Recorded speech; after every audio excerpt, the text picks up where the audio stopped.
right.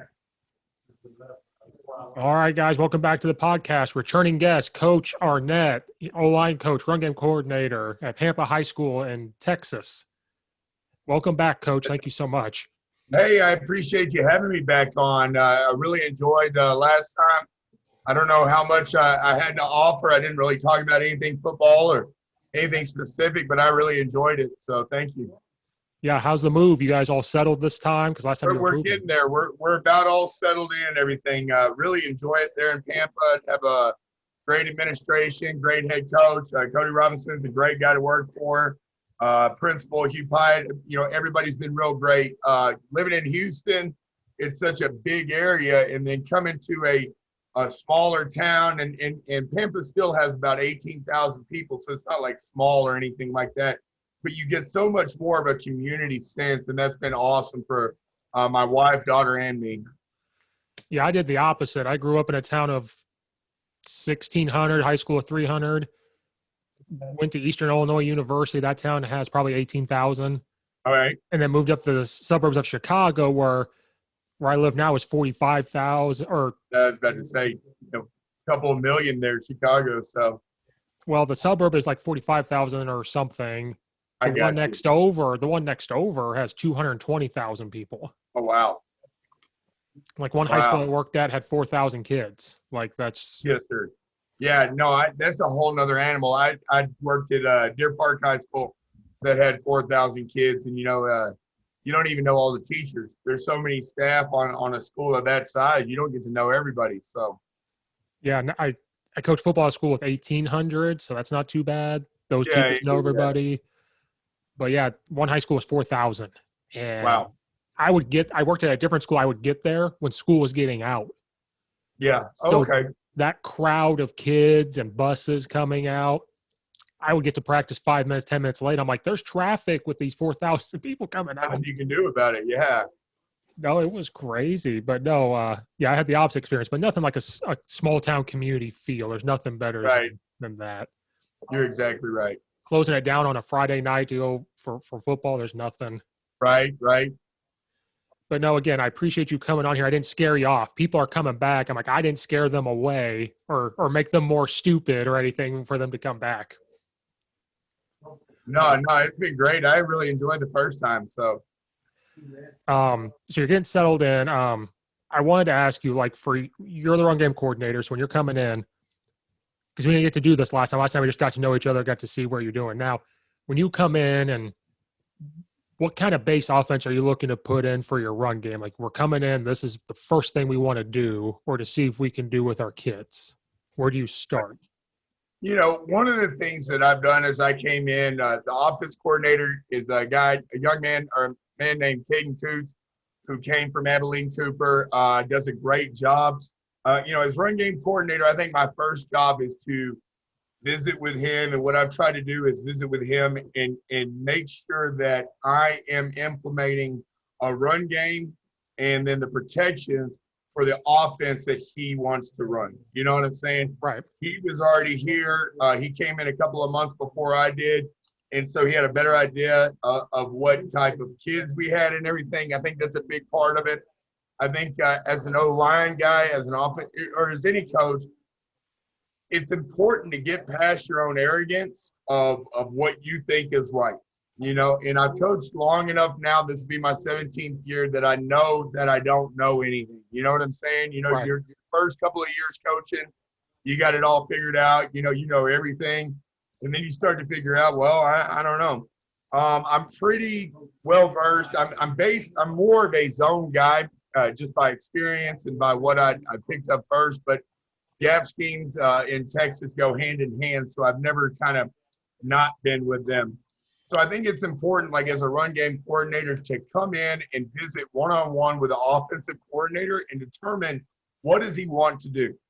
Because in the end, my job as an O-line coach, as a run game coordinator, is to make sure that in the run game, we can displace the first level at such a great rate, at such a great efficiency that it disrupts the second level's flow.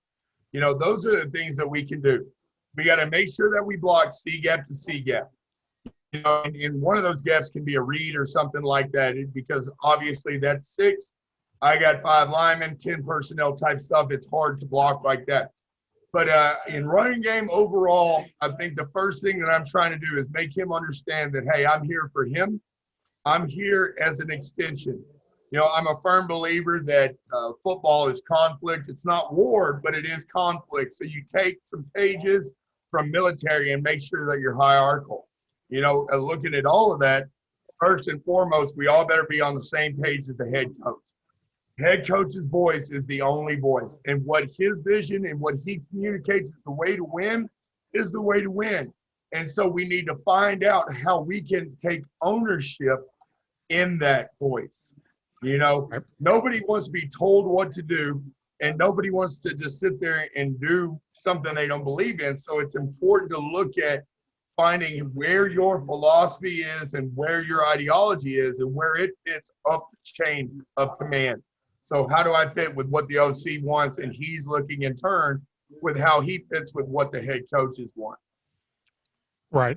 I did the same thing. Run game coordinator. I came in last year in the spring.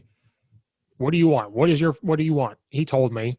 Then about 2 days later, do you think he didn't want inside zone? So I'd come in like a day or two later. I was like, what about inside zone? So I'm not telling him what to do, but I'm planting the seed. I'm like, what about this? And right now I'm trying to do wide zone. I'm really every day, like I joke with him every day. You walk out there, man, I might put in wide zone today, and I walk off and he goes, Steve. Dude, wide zone is definitely where it's at. I started as an inside zone guy, and the more and more I get to it, wide zone's where it's at. The main reason, one of the things Dick Caduti told me was it's easier to wash than reach, and it's a lot easier to displace bodies, not necessarily horizontally, but kind of that 45 horizontally and vertically. Inside zone's great if you got a bunch of road graders up there where you can mash, because, again, as an offense, is in run game, we've got to displace the first level. Right. Inside zone has to vertically displace, and that is tough to do. That's tough to do a lot of times. So, yeah, Nick was going to come on here, and we just couldn't link up. He's trying to come on here and educate me. He is the head coach now. He got the head job there at Fulshire, and he does a great job. He's a good friend of mine. I've known him since he came down from Missouri way back when, probably about 2011, 12, when he was got hired on at Westbrook out there. And great O-line guy, great head coach, great family man. Not a bad thing I could ever say about that guy. He's a good friend of mine. Yeah, he was going to come on, and then something happened. So he's trying to, because I said, you have to educate me on this if I really want to put it in. Oh, he's the wide zone guy. That's it. He's the guy. Yeah. So, for inside zone, are you guys more, or for you personally, are you more of a stay on your track and move up, or are you looking to combo block more? Because I'm more of a combo block. I'd rather control the line of scrimmage and just read the. I'm always going to want a combo. I want to, when I'm looking and evaluating, if I'm running wide zone, if I'm running any gap scheme, if I'm running anything, if I can get 2 bodies on one at the line of scrimmage, I've got a better chance right there. So you're always looking at that matchup. And again, I'm a firm believer in the way I teach things offensive line wise is by gaps first. So if I'm running inside zone, any zone type schemes, I'm responsible essentially for that play side gap first. Tack, play side tack, let's see, play side guard has B. Now, I never want to just, I would never want to leave my friend alone. I never want to leave my friend in a bind. So as a tackle, if I've got a shade that is and then right now we're just talking inside zone or whatever, if I've got a 4-eye, if I've got a B gap shade right there, and I don't have necessarily an immediate C gap threat, like if you're running like a 3-4 tight front or something like that, why would I want to just vacate it out of there? So when I'm telling those guys, hey, yeah, we're C gap responsible, our eyes are C gap, I got to be responsible of that, but I cannot just leave that B gap, especially if I'm covered up by that. Right. Yeah. I still go back to the uncovered rules, but what I do is I tell them to peek. I say peek. So if it's inside zone right, are you covered or uncovered? Like head up. Well, if you're uncovered, look play side. Is there somebody there? If there's not, you need to peek back. Like you said, I always say peek back to see if you can help. Right. If you've got none for some reason, now we can like move up to the next threat. Yeah, you're uncovered. You know, a lot of mine on the combos on inside zone, covered and uncovered. I tell that uncovered guy, and I'm a landmark guy. I really got away from more. You know, you got to take steps. I believe in steps, but I focus more on landmarks, as in where I need to place my hands, my hips on first level, and tempo. Otherwise, where that second level linebacker is. You know, how long can I stay on a combo block? You know, if I'm a covered guy and I have a negative tempo linebacker, I have a linebacker that has negative leverage. He's behind the play, then I know that I can stay on that play a long time. Uh-huh. Whereas if I have a positive leverage linebacker, I'm going to have to get out of there in a hurry. So I need to be aware of that. You know what I'm saying?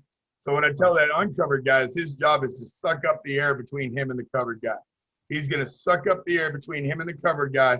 Now we're hip to hip, and we can get that vertical displacement on that first level, you know?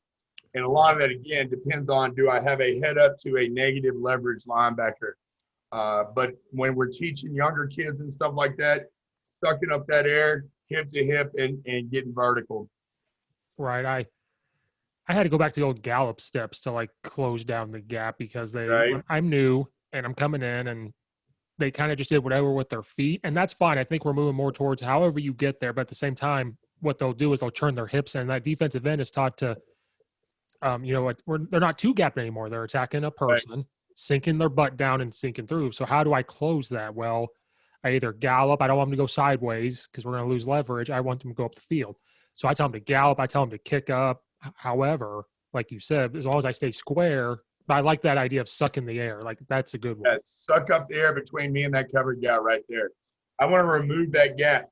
If I can remove, you know, pre-snap, if there's a gap between me and another guy and I can remove it, now I can control that gap better because now I can sit there and say that both of us have really that one gap, and it's easier to, you know, that's kind of an generalization that I said right there. But, you know, I'm removing that gap as in literally, and now I can dictate where it kind of goes after post snap. Right. If that makes sense. Right. And then another reason why I like to combo on zone is because ISO was our best run play. Right. And I'm stealing reps when I do ISO. I know ISO is more gap, but I described the blocking the same.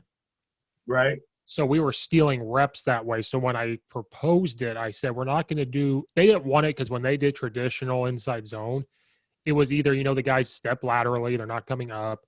They were passing off, thinking another buddy, like the guy was coming to help and blowing the play up. So when I came in as the dumb run game coordinator as I am, I said, hey, what if we just combo? But Steve, we want to do ISO. And I said, look, it looks similar. We're just not going to block the end. Or now when we get to an odd man front, now it looks like your tracks unless you triple team. Well, yeah.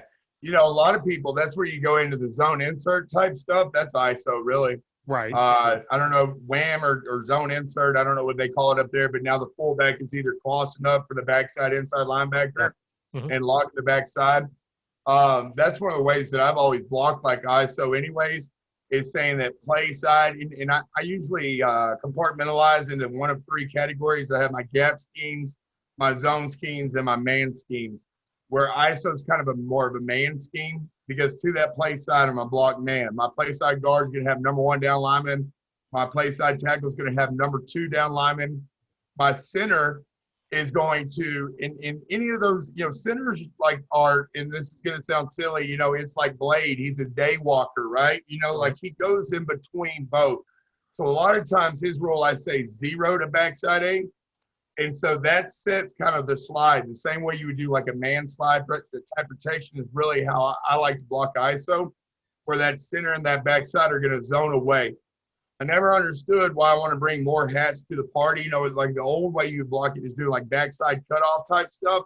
Well, if I'm a linebacker and I'm reading full flow to the right, I'm going to scrape to the right. I mean, or to the left for the defense, you know. Whereas if I zone away, he's got to at least step up in the gap before he comes over, and like that backside linebacker on it, ISO or whatever. You know what I'm saying?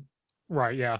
So that's what I like to do is so like if you were in a 3-4 and you had a 5 and a shade, you would still get a combo there at point to the backside linebacker, and then your like during 54, you would have that backside combo to the outside dog or bandit or whatever. And I could draw on the white screen, but God, it'd be ugly. Like I can't draw on these computers. Isn't it awful? I look like Susie's first grade reader when I try to draw stuff up, but hopefully it makes sense. But I'll give it a shot if anybody out there, it helps them. I know I'm a visual person, so. But that's one of my favorite ways to block ISO. And then, doing it as zone insert off of just regular zone where it's on the back side of it and you man the back side of it, I think that's a great wrinkle, especially if you go against defenses that they're trying to get over the top real fast. It gives that kind of, it's going to be almost a bend almost automatically a lot of times, especially if you got like a 4 down with a shade or a backside shade on the center. So yeah. ISO I do similar, but I since we're still installing, we're still new, building everything, I kept the terminology the same with inside zone and ISO, but we do the same thing where ISO right, we're ISOing the first backer to the right of the center. We're going to have some insert. We don't worry about him. So we're trying to push half the line. Like you said, we're trying to get the center guard to double away. Part of the Red Seas right there. Right. And then off of that, which I don't know if this may, to some people, they're going to be like, Steve, you're not a true purist of ISO. Then we start doing like dart, pulling the tackle, reading that end instead. Dart is just one back ISO. You're dang right it is. So we decided to do that because we did power read. We were doing ISO. And then we said, how can we add a wrinkle where we can spread them out and still get an ISO look and block everybody? And we just pulled the tackle.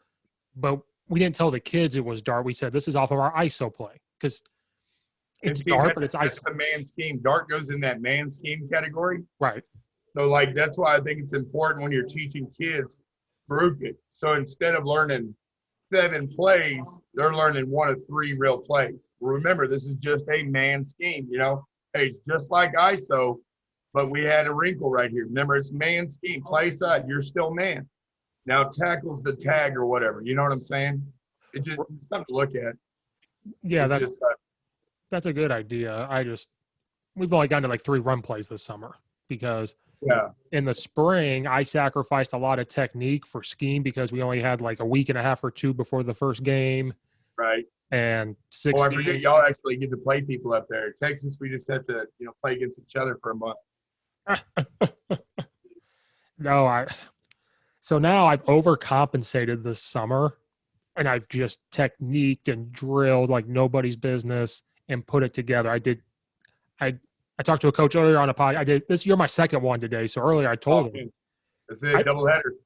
I got 3 tomorrow, I think, 2 or 3. I'm trying to pump them out. Trick in hockey, I think. Do what? That's a hat trick in hockey, right? Like 3. Yeah, you get 3 goals. It's no ice down here. I just, a turkey and bowling, maybe. I don't know. Just something like that. Sports euphemisms. Who knows? No, you're right. It's a hat trick. I literally put cones out for the guys. So I come in and they had never skip pulled before. They kind of did the bucket and whatever. Definitely. So I was trying to get them to skip pull in the spring. We were struggling, but I wanted scheme. So now I'm like, we are learning this. I literally had to put the cones out where your left foot is, where your right foot is, put a cone behind. I said, if you knock this cone over, you're taking too far of a step back and this and that. And then I had to put the bags out. Use the goalpost? Yeah, especially like we do a lot of GT counter down here in Texas. Uh-huh. So you said the center sets up right where he's splitting the goalpost, right in front of it. Right. Guard has to go in front of the goalpost. Tackle has to go behind the goalpost. And then I made PVC shoots. Have you ever seen the PVC little 90-degree shoots? Yeah. You can make about 6 of them for the price of 1 if you go to one of the companies. I'll shoot you that schematic whenever.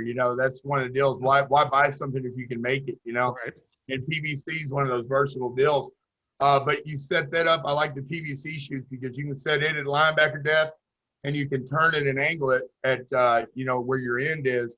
But now your guard has to pull and he's got to be in front of that goalpost, which is not forgiving at all. Right. And so they really understand that the guard's got to straight paint off that play side of combos. The tackle's got to get deeper than it. We'll just, again, those are things that have worked for me. I like the cone deal, like you're saying. And then I don't know how much y'all kick, like on power or GT, if y'all run GT, but telling one of the great cues is like if that guard, if you're kicking an in man like on trap or he's kicking on counter right there, pull right, hit right. So if I'm on the left guard, I want to pull right. I want to make sure I want to hit his right side of the body with my right side of the body, so I get that kick out of it and he doesn't fall inside. Because the one of the worst things that happens, he loses any ground, and now that guy's able to wrong shoulder and spill everything out. And that's what all those defenses are trying to do. Right. Yeah. I did the cones because I wanted to get it that, and then we had the freshmen there. We had the freshman coaches. So my hope is they see this. I tell them they're going to do it. So hopefully, like next year, I won't have to do that again. I don't have to break it down that much. Or like the coach I talked to today, it was Coach Rudolph at Ohio University this morning. Okay. He gets his chute out, and they start underneath, and they skip pull and go around the chute, and they have this leverage. They have to hit off the chute. And he told me that, and he goes, if you got the chute, use that too. And I was like, oh.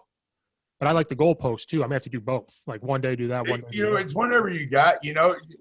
That's one of those things is we talked about earlier. You got schools with 4,000 in your budget. You can get a lot of different things like shoots and different things like that.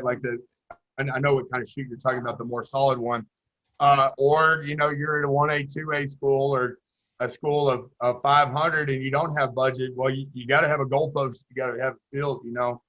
And I'm all big on using whatever I can and whatever you got. And, that's advice out there to any coach out there. Don't be afraid to try drills. You know what I'm saying? And some of them may suck, and that's okay. Like I've had several drills that I go back and I'm just like, oh, why did I think that was going to work? Because it didn't at all. And then there's other ones I'm like, dang, that worked way better than I thought. So, make sure your drill work applies to the game and give it a go. Who knows? Yeah, that's why the only cone thing I've ever seen for skip pull was an aiming point. So like what you're talking about with the PVC pipe, they just had cones. Now I like the pipe better because it keeps them low. It keeps at an angle. We just had cones. And then one day, just how bad the footwork was, I had just come up with those cones on my own. And I looked at the head coach. I looked at the OC. I said, this is going to look stupid. You guys are going to walk by like, Steve, you idiot. And I said, I'm going to try it. Because I was trying to think of anything that's going to keep them from staying at that that square level I want them to stay at. So like, I think it was Sam Houston State. They just literally put a bag out, and when they skip, I was going to say them step overs, like especially the hex bags and stuff. Yeah, are great. Man, they're really great. They're rhombus. I guess it's not a hex. But, those are really good. I'd lay those out with the cone. So I said, your feet are here. Here's the bag. If you also hit this cone, that means you're rounding too much. We're not staying square because power is going to hit A gap or B gap. We have no idea. Back in the day, it was 44 power, or 42 or 32, whatever. Right. Now, if you're in shotgun, we don't know. We don't know how they're going to line up. We don't know where they're going to slant. We have no idea. So if we stay square, we can run power quicker instead of going all the way out to the seam. And you don't get caught up in all that trash, A lot of times, if that tackle just opens up and he's not skip pulling, getting off that line, if there's any penetration at all on the play side, he gets wadded up. And then also skip pulls are good, like I talked about earlier. If you face a team and you're running GT and that guard gets cut or wrong shouldered right there, and you're like a train and you're his caboose, it'll collapse. That's why they started doing that. Whereas if you are depth and you have depth and you get out around it, you're able to get out there and still at least pick up one of those guys that's trying to spill over the top. Hopefully a receiver did his job and took care of the Sam for you. But that might 3-4s, you're going to end up with 2 out there if it spills. Right. So, well, that's the reason why I wanted to skip pull was because sometimes we'll call it power switch, where it's just he skip pulls, he kicks out, the H back wraps underneath. That was the easiest way. Yeah. So that's why we skip pulled, because now you're staying square and you can actually see where that end is, because the reason why we're doing this is because the end is probably squeezing, so we want you to get underneath and kick out. Right. So when you do GT, this is just a thought. Some thoughts are going to come to me as you say something. Yeah. When you do GT, are you telling both guard and tackle to skip pull, or is one like opening up? No, I call it either a trap pull or a skip pull. So my guard is trap pulling, which is old school, throw the elbow, open up, same side hip, because he's got to be, and I tell him, scraping paint off that play side right there. He's got to be the hypotenuse of a triangle. You know what I'm saying? Right. Like if his depth is one leg and the length between him and that end man line of scrimmage is the other leg of a triangle, He's got to be that hypotenuse. The more that he can pull into the line of scrimmage, the better you're going to be, and the more odds you're actually going to get a kick and get inside of there. And that's going to help you out so much on any of those. That's even power. When you have your H or your fullback or whatever, you know, making sure he steps inside foot first and making sure his alignment is tight enough that he can get into that line of scrimmage right there, because they want to spill. You know, I've never heard a defensive coordinator say, hey, we don't want to spill it out there. You know, they're trying to bring it to where their athletes are, you know, Right. Especially in my mind's right now geared towards a 3-4 a lot, because we face a ton of 3-4. You know, a 3-4 is an axe and it all predicates off that nose. That nose is trying to spill out. And again, now that's why a lot of people are getting more to like the Iowa State type stuff, where it's like a tight front where I've got 2-4 eyes. I mean, hell, that's a wedge. I'm trying to spill everything to where I have my Sam and my dog and my Mike and my Will can play over the top, where my safeties can come down, where I can let my athletes make plays right there. You know, D lineman's job is to take up those gaps and remove and make sure that the linemen don't. Because you look at anything, and like you said, power, counter, whatever it is, the best ones I've ever seen on film hit smooth down A gap. Because there's no reinforcements there. You know, even if he's a one high safety there, you're able to sit there, and now he's got to roll to one side or the other, unless you're just 2x2 and stuff like that. And he's a good player, but you're still ending up one-on-one, you know, and that's the whole goal. Ideally, you know, and like Alex Gibbs said, and I bring him up because, you know, he just passed and everything. Hell, I want to see what them corners tackle like, you know. Right. Like, we're going to try to block everybody but them.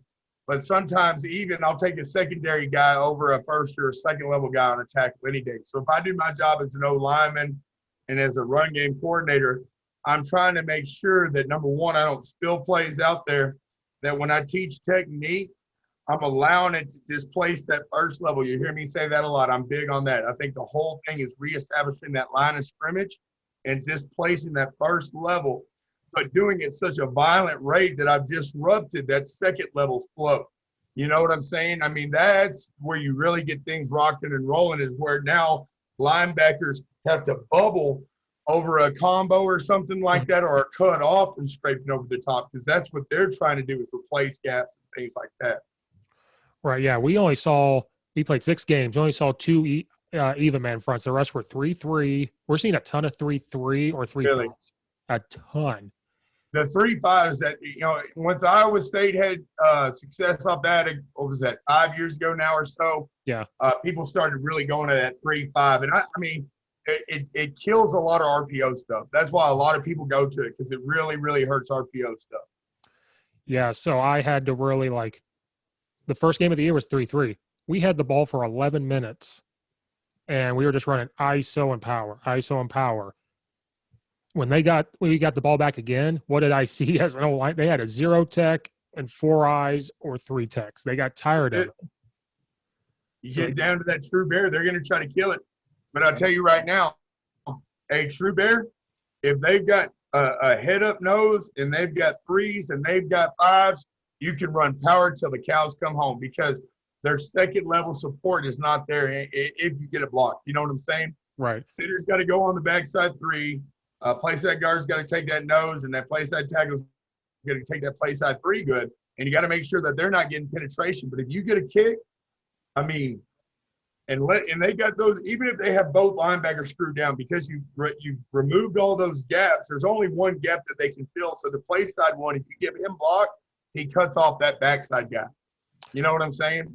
Yeah. And there was one time where they had a 4-eye but no linebacker, and we were running ISO. So I had to tell the guys, let's just fold it. Guard, kick out, tackle rep underneath. Because if they're reading that guard, they're going to fly this way. We get another backer with our insert. Right. At the time, that was the only way I could come up with to get the 4-eye if that backer wasn't there. Man, 4 eyes are tough, man. And I hate, and that's what, you know, one time I read Tom Landry's biography, and then me and my dad were talking about it the other day, actually. And he, you know, those older guys, they think all those old coaches knew what they were doing, but Tom, he really was ahead of his time. You know, he was one of the first guys to use computers and stuff. But that's another story. He said that the way he wanted his OCs to do and what he thought offenses should do is what hurt him most defensively. And to me, I flipped it in my mind because I'm more of an offensive guy. When I look at defenses, I hate to see 2-4 eyes, or I really hate head ups. And if you're in a 4-down, head up twos or head up over the guards, E's, whatever you want to call them, because now you've taken out my 100% understanding of who's got what gap.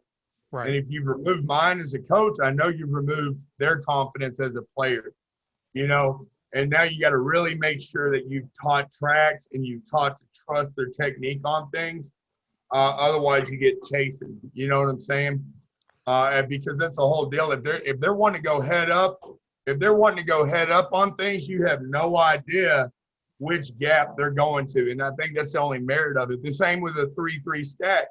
A 3-3 stack is only effective when they're making you guess who their fourth rusher is, because that's really what they're trying to do. You know what I'm saying? Right. If you're a 3-3 stack, if you're willing to put 6 in the box but only 3 on one line, you're still trying to bring a fourth rusher. Mm-hmm. You can be cute, but you're not tricking me. I know what you're going to do. One of those guys has got to come. Okay? So.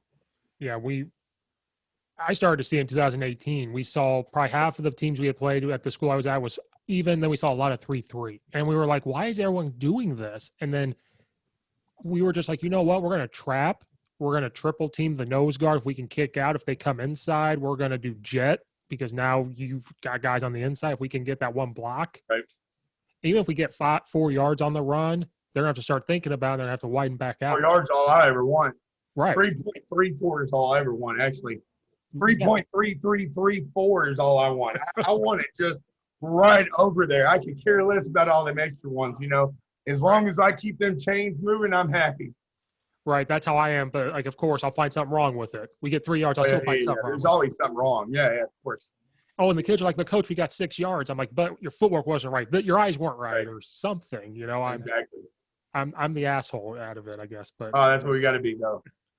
But, yeah, we see a ton of that. And I don't want to waste your time with this, but we were in the playoffs one time. We saw a 3-3, but they brought a guy that we call him a mouse. He literally sat underneath the center. He, sat down behind the center. No, I know exactly what you're talking about, yeah. And behind the nose, you mean? Yeah. He's right behind the nose? Yeah, right behind the nose, and he'd sit there. And that's kind of – they're playing games. Now, that's really – you got to block that like a 4 down. They're playing games on who's got that gap. They're gap exchanging there. Right. Or they may be even reading it. Some of those guys, if they're real good at it, will try to read it. There's some guys down here that run a variation of that 3-5 that'll take that nose guard. They won't stack that guy, but they'll take that nose guard, and if you pull, that guy's going outside. They'll read those pullers and stuff like that, and if they're good at it, it's tough, Yeah, that's why we just had to go to a triple team. So we called inside zone. We said, you 3 got those 2 to this guy. And our tackle, you can't let that other guy cross your face. Call those trio calls, yeah. I call that like a trio, like it's still a 3-man combo. Yeah. I'm not big on wedge type 3-man type stuff, but those 3-man combos you got to do sometimes, especially if like a 4-3, 2-3 right there. It's really hard to get to that play side linebacker out there, and you would want to check away from the 3 on that if you're running zone stuff, because you're telling your center that he's got to get all the way to a C-gap defender. You know what I'm saying? Does that make sense? Yeah. So, I've found that you're a lot better off making a trio or a quattro call, like even a 4-man like this played out. And then I'll even have what I call just a gang call, which is all 5. Now it's true zone. We don't have a man. We're just going to step and take. And those are great to do versus bears or anything. If you're getting a lot of funk, and now you got to find a way to recenter, or your guys are chasing. Just, hey, we're going to gang it as a sideline adjustment, and all 5 of us now are going to step and take first off color. Right. Yeah. Now they did not show that on film until us, and so when we saw that, that's how we came up with that, like you said, that triple block or that trio block. And every time we did it, some people called it a dive. I've told people this. It's like, oh, it's a dive. I'm like, well, kind of. But when we were getting 3 yards or 4 yards, then when they started to freak out, we would throw right behind them or something. They got out of it within about after the first quarter. Never saw it again. That's it. Because once in a while they guessed right, but then then we told the quarterback, hey, well, if we don't block him, you could pull the ball. What if we block the end and you read him instead? Right. And we had an all-state quarterback, so we were able to do that. So he looked. There you go. So Larry Joe's not X's and O's every time, right? Right. Well, all-state quarterback and all-state receiver. So they looked at the receiver. Our quarterback could run, so that's why they were doing this. They're like, if we can double team him, it's just this guy. And we're like, okay, Right. you want to play that game? We'll play that game. So we'd read, have everybody block, and he'd just go. And at the first quarter, they were done with it. We never saw it again. Then we started really gutting them. Then we could trap, and then we could do this, and we just. Right. I had never seen that before, where he sat behind the nose. Never ever. Hey, flavor of the week. You never have to worry about a flavor of the week on defenses. You know, defense has to know where to line up. And if that was the first time in the playoffs they did it, you did right, because now they're not confident of it. They just think it might work. You know, I'm sure that linebacker was probably one of their top tacklers or something, or a good gap shooter, something like that. So they felt, oh, we can put him in position. But, you know, you got to remember that's still just a kid. You know, that ain't Urlacher or something like that over there. You can't do too wild of things later in the year, you know. Yeah. Do what you do and get good at it. Yeah. And inside zone was our play. So we only had like inside zone trap at that time and power at that time. This was 2018. He did not want wide zone. He wanted nothing to do with it. Right. So then we said, how are we going to get to the outside then? Like, we got to figure out. So we would start so if he called it 8, we would arc release the tackle, and everybody else was running inside zone the opposite. Ohio State does it a lot. Yeah. So we started to do that, and that just opened quarterback read. Are you talking about with your quarterback read? Yeah. So you could read with just you got a 4-eye. It's great stuff. Yes. Yeah. So if they started doing that, we would arc release. Quarterback can just go with the running back, or you put the running back on the same side, have him go block and motion a guy. Now you can do it. You know, what's really good is doing that on the backside of power also. Doing that. You got a 4-eye that's really just gutting you, you know, because that backside cutoff, gap hinge, whatever. If you've got a backside 4-eye and he's getting in that guard's hip pocket, let him. Arc release, just like you're doing on inside zone, and let that quarterback read that guy. You know, I'm telling you, it's killer. It's good stuff. Like on normal power, you have the kick out and then just that. Yeah, normal power. So, you know, normal power, what do you have your backside tackle do? He just steps and hinge. He steps into that gap and hinges back. Exactly, right?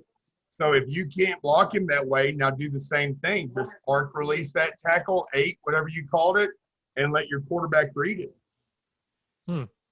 Same thing. And you're going to get more flow out of your backside linebacker because the guard pulling. That's true. That's a good one. You know, we never done that. We just go straight to power read if we do anything. We just go straight. Yeah, well, it's just reading the backside. You know what I'm saying? Right. It's a great recall that if you're already doing something like that on inside zone, it's not outside anybody's wheelhouse. You know, the eyes on the quarterback. Now, I don't know your mesh on power, but the power mesh should be pretty close. Are you doing it from pistol or offset? Offset. So if he's offset, it's the similar for that backside force defender. Yeah, that's a good one. I'm gonna write. See, I knew someone takes something from when you're telling me something. I'll have to take that tomorrow. I'm gonna walk it, or not tomorrow, Monday. Yeah. We have till Monday, so I'm gonna walk in there Monday, all big and bad. Like, look what we could do if they do this. Look what I came up with this weekend. I'll give you credit. That's what all coaches do. I give people credit. If I take something, I walk in. None of us came up with anything though. I got that from Herb Hand. When he was at UT. Now he's over in North Carolina. I can't remember exact what college. Great guy. Great offensive line coach. Great guy.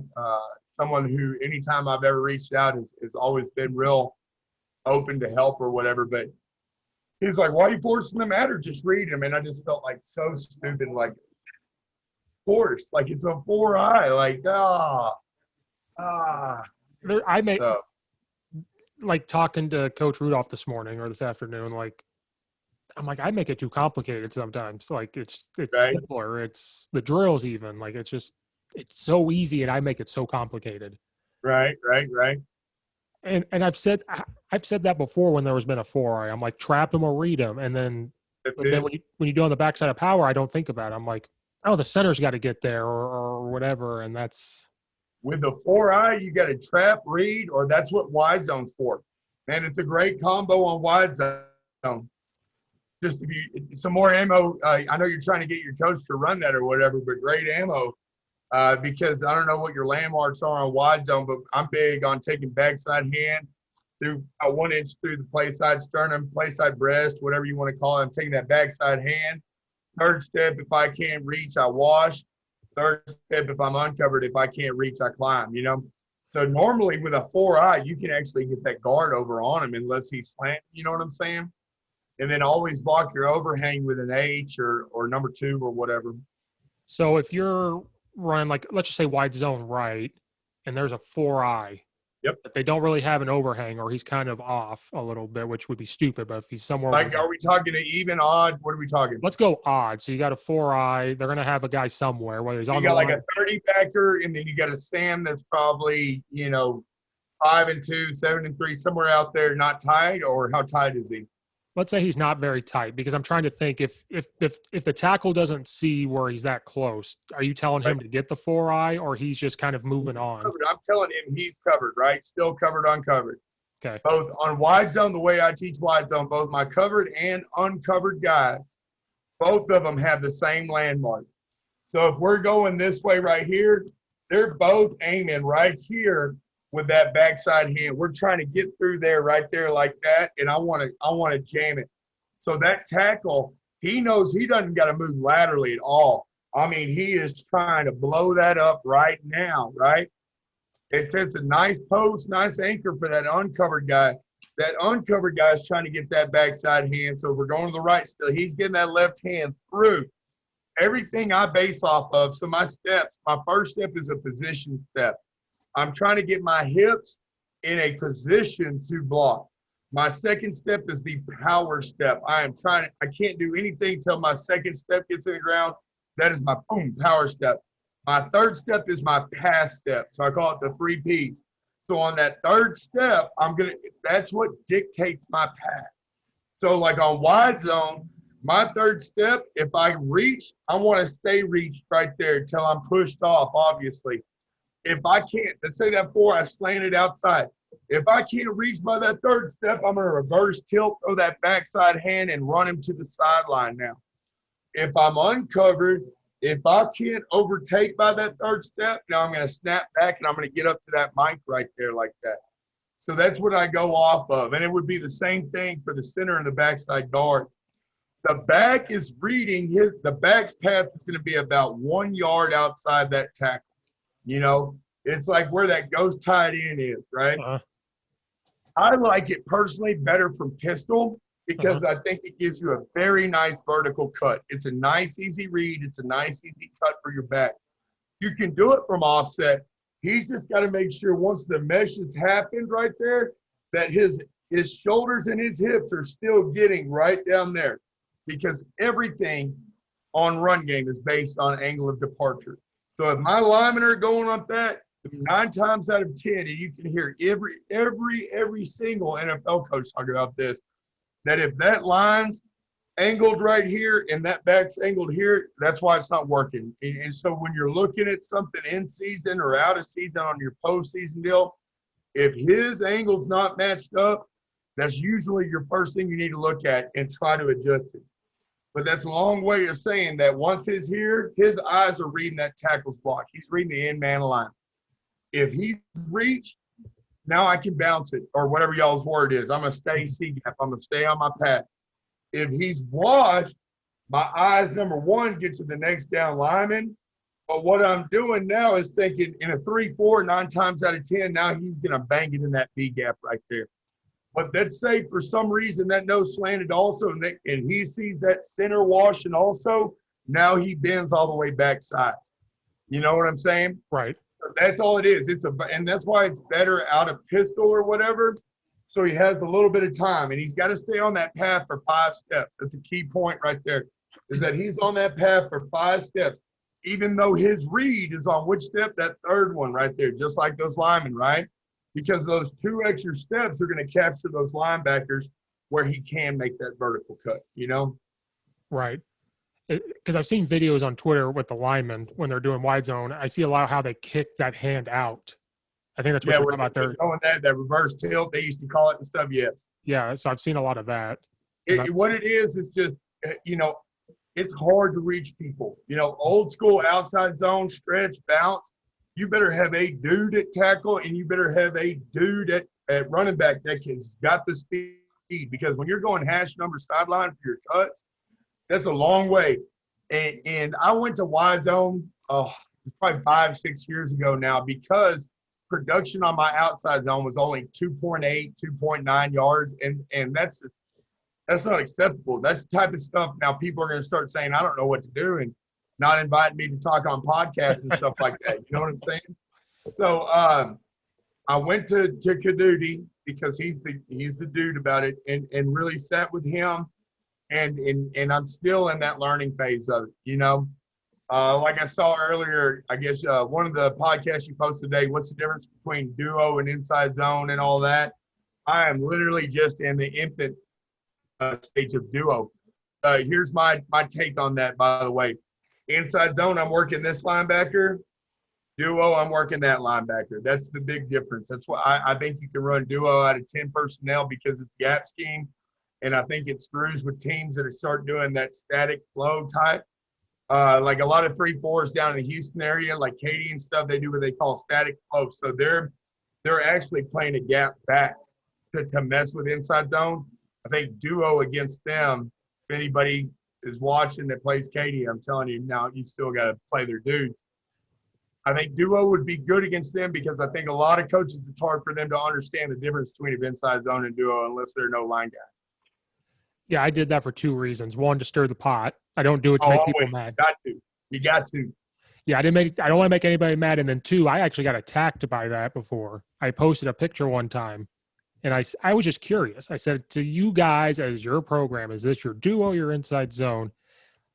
Never. This is the first time I've said anything about it since, because the hate I got from it was just through the roof. Hatred on people. Oh, hatred. And Coach Banstra and I go back and forth about what it is. And right. It's our inside zone because we're reading the end. Now, I know it's not really that way, but for me and for the kids, we're calling it that. Yes.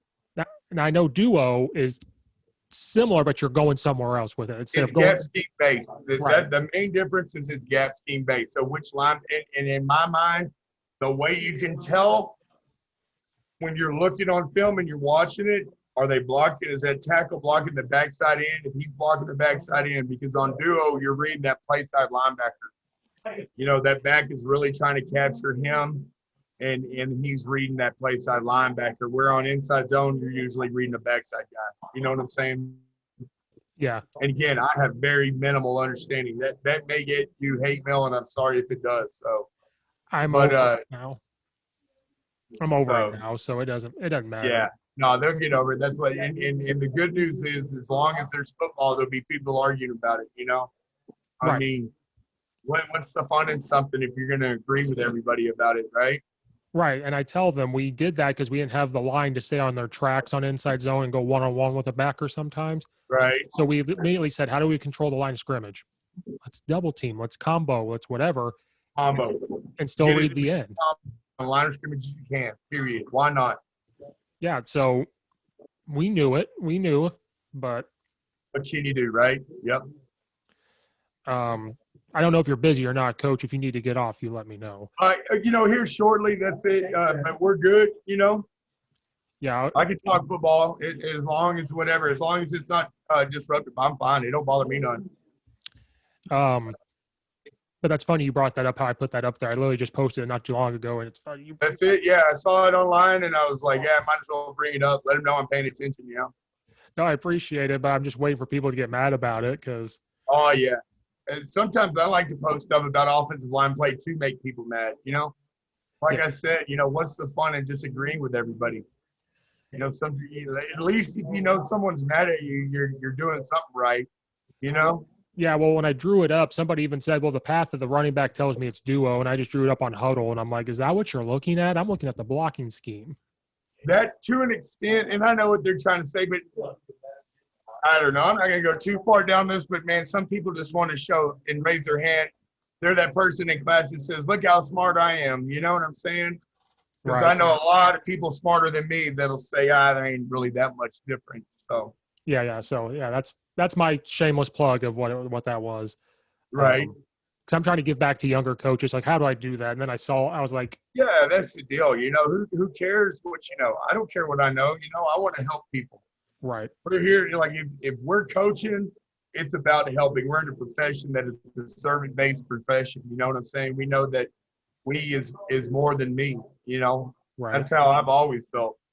But I was just asking about wide zone before because we haven't put it in yet. I'm trying, but Yeah.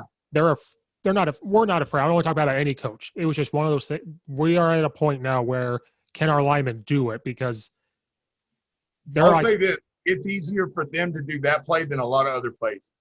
Okay, because then they're asking me, like the head coach is like, is it outside zone or is it stretch? And I said, no, it's wide zone. It's different because I know what you're talking about. You're telling me how they cut it up. I said it's actually more cutting up the field. They're just taking a wider point. It's a vertical cut, and the whole deal, like I started earlier, inside zone is about vertical displacement. So if I'm running true inside zone, even if, let's say I've got every combo in the book, let's say I've got I'm running in versus a 4 down front, and I've got a 7, and there's some under for some reason. I've got a 7, I've got a 2-eye, I've got a 3. So, I mean, I have a tackle tight end, I have a center guard, I have a backside guard, backside tackle. You're still saying that I've got to take someone and move them literally in the opposite direction they're trying to go. That is tough unless you have big bodies up there. You know, and that's hard for me to admit because inside zone, I think, is the most beautiful, perfect play in the world. I love inside zone. Same here. Now on wide zone, or that's before I get to wide zone, on outside zone, you're saying that I'm going to take these guys, even if I have a 4, let's say now I have everybody a little bit backside, that I can reach them and create creases without stretching the field out too much. Because the worst thing about inside zone is those combos get stretched out because most linemen, again, aren't strong enough to set anchor with that backside hip. You know what I'm saying? It's almost like boxing out in basketball or whatever. Right. I just set a backside hip and say, no, I'm not going to go that way. Well, with wide zone, if I reach, great. I'm in great position. If I can't reach them, now I'm just going to take them where they want to go, and I'm going to get them faster than they want to get there. I'm going to sit there and watch. If that guy's a C-gap defender, he's coached to set anchor against me, right? Right. Well, if he's setting the anchor against me right there, he's pushing back right here. Now I'm sitting there trying to take it, not push like this. I'm changing that angle right there, right? It's all physics. Blocking is all physics. I can't sit there. If I have two forces that are equal, that are pushing against each other like this, I'm going to get a net force of 0. But as soon as I change the plane on one of them, so like offensively, depending on whatever vertical, horizontal, lateral plane, whatever I'm talking about, once I change it, now I can create a force that benefits me. And that's the whole idea. Like if you want to break down the concept of what wide zone is, it's a lot easier to move bodies this way than to reach them and stop them or move them that way. And Right. even in the gap scheme stuff, that's why people down block. It's almost like a concept, and I'm not comparing the two, but why people like gap schemes is they say it's easier to down block because I'm washing. You know, you hear the term wash. I'm either washing towards the ball or away from the ball, you know? Right. What was I going to say? I totally forgot. But I like that because I kind of want to do it because like you said, we're doing ISO and inside zone, and we need something to get them moving. Okay, I remember what I was saying. Defensive ends are taught with the linemen. So if the linemen start moving, they might move with you because what they're taught to sit in their gap. But what's a high school kid going to do? They're moving this way. I have to read them. What are you going to do? So they're going to follow you, and you can get them moving that way. That's why I kind of like it too, because we see that a lot. And because of not the novelty, but the concept is newer, especially at the high school level, you'll get linebackers that overflow a lot because as soon as they see any turn by offensive lineman, they think outside zone. And it is not. the widest it's going to hit is C gap. Right. And to me, outside is D. You know what I'm saying? Like if I'm going stretch, if I'm going jet, anything like that, to me, that's a D gap run play. And when I'm looking at things just coming full circle, we talk about run game coordinator stuff. I want to make sure we have an A gap attack, a C gap attack, and a D gap attack. And preferably no more than two, but I'd like two different ways. You know, if it's my druthers, if it's me in a perfect world, I'm going inside zone and duo A gap, again, because it screws with whichever linebacker they think I'm trying to block. You know what I'm saying? Mm-hmm. D gap, I'm going one of like power counter. I'm indifferent. Same play, like you were saying, switch earlier. Power and counter is the same play. One's kicking, one's stealing. Wide zone. And then my D gap, I'm controlling with my RPO stuff, and I'm going to run a jet. But I'm not going to block to the jet. All I do when I block to the jet is bring more hats to the party. Yep. You know, so I'm going to go get like 11 or 20 personnel or 11 personnel where I can get an outside guy, because I really only got to block the outside force defender. You know, if I ain't got a guy fast enough that can outrun a defensive end, I don't need to be running. No. And I want to do that too, where we block the end or quarterback can read him. So that, like we were talking about earlier, instead of arc releasing the tackle, what if they just all block that way? Running back's going up, you got a motion guy now. That's still yeah, that's it. You know, all inside zone read evolved from the veer option. Yeah, that's it. Because and instead of blocking now I'm zoning away. You know, that's the only difference. And that's why you see teams now that do the read fish concept, which is just triple option, where they have one of those guys that's running a now or whatever on the outside on the perimeter. Mm-hmm. So now he's shifting his eyes, which, again, triple option, that to me is an offense. I don't think it's a play. I think a lot of people jump into that like, oh, this is good stuff, because that you're asking a quarterback to shift his eyes from an in to a backside during the play. You know, and the position of quarterback itself is chest boxing. I don't even know. I mean, I understand offensive line because since I was 12 years old, I've played it or coached it. You get past that, I'm all theoretical. You know what I'm saying? Right, like, I've always been a big guy. I believe that's what it's like, but I don't know. Quarterback, I can't understand, because those guys make cognitive decisions while running for their life. You know what I'm saying? And they got to be right because everybody's looking at them. So they can have that. I don't want to be a quarterback. I'll be honest. Some people are like, give it to me. You know, it's like, you better be right, boss, because you're going to get judged, you know? Right. And I don't want to coach quarterbacks, though, either. That was boring. I've done that before. It's boring. I like coaching no linemen. Best people in the world. Best people, the smartest people in the world. That's it. They're the easiest for sure. And when they make me feel a lot better. And when I tell my linemen to skip pull and actually run instead of just choppy step, I tell them this: we don't have to look athletic, but we can be athletic. So that's right. We're fathletes. We never be athletes, but we're fathletes for sure. Well, Coach, I took all your time. We can wrap it up. I learned a lot, just little nuggets, and I appreciate you coming back. That I didn't scare you off the first time. No problem. Anytime, Coach. I appreciate it. Well, I probably won't talk. I don't know if I'll talk to you again on Zoom before the season, because we're all going to get real busy. No, once season gets rocking and rolling, I'll be kind of on lockdown. But, you know, once January rolls around, you know, I'd be glad anytime you want me on, you know. Yep. Well, good luck this season if I don't talk to you beforehand. I know you're on lockdown. I'll try to see how you guys do. You know, we'll all be busy. Yeah. But, good luck to you and your season, Coach. I mean, you'll do a great job, you know. Trust in yourself, trust in the head coach, trust in them kids, and make sure they trust you and good things happen. You know what I'm saying? So I appreciate you, appreciate your time, and I know y'all do great because you're a great coach. So. Well, I appreciate it, because we'll put in white zone Monday when I walk in and read the 4-eye on backside of power when I walk in there. Just mix it all up on that head coach. Make him have an aneurysm, you know? Right. Well, guys out there listening, thank you so much. This is the Coach Steve Show. We're signing off.